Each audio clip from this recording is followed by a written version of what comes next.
त्याच्या राजकारणाला बळी पडू आपण ठेवलेली आहे। गिरीश महाजनांनी आव्हान देखील केलेलं आहे की कोणाचे नातेवाईक असतील तर त्यांनी आम्हाला संपर्क साधला तर त्यांना आम्ही त्या ठिकाणी शोधून देऊ। त्यामुळे पूर्णपणे अलर्ट मोडवर आपण त्या ठिकाणी आहोत।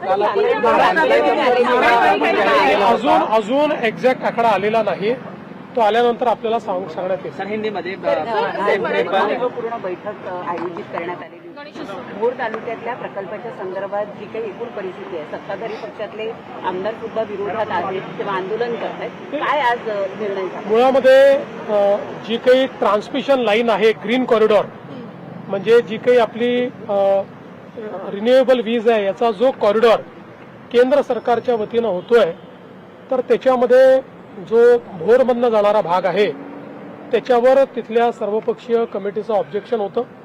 त्यांचं म्हणणं होतं की वेगवेगळ्या प्रकल्पाकरता भोरची जमीन आमची गेलेली आहे आणि आता पुन्हा या प्रकल्पाकरता जमीन आमची तुम्ही मागता आहात।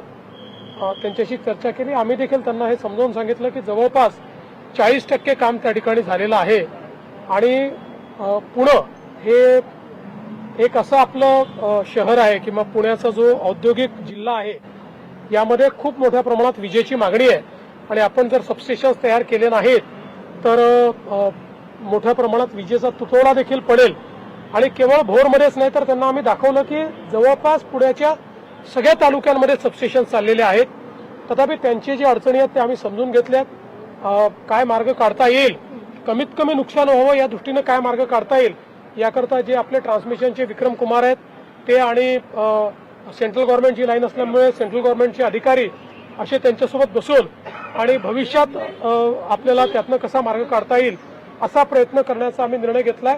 सोबत आम्ही त्यांना अपील देखील केलेली आहे की आपण अशा पद्धतीनं जो काही हा कॉरिडॉर आहे याला जर विरोध केला तर त्याचा पुण्याच्या ग्रोथवर परिणाम होईल आणि म्हणून आपणही थोडी मदत करावी आणि मधला मार्ग काढावा अशा पद्धतीचा प्रयत्न आहे।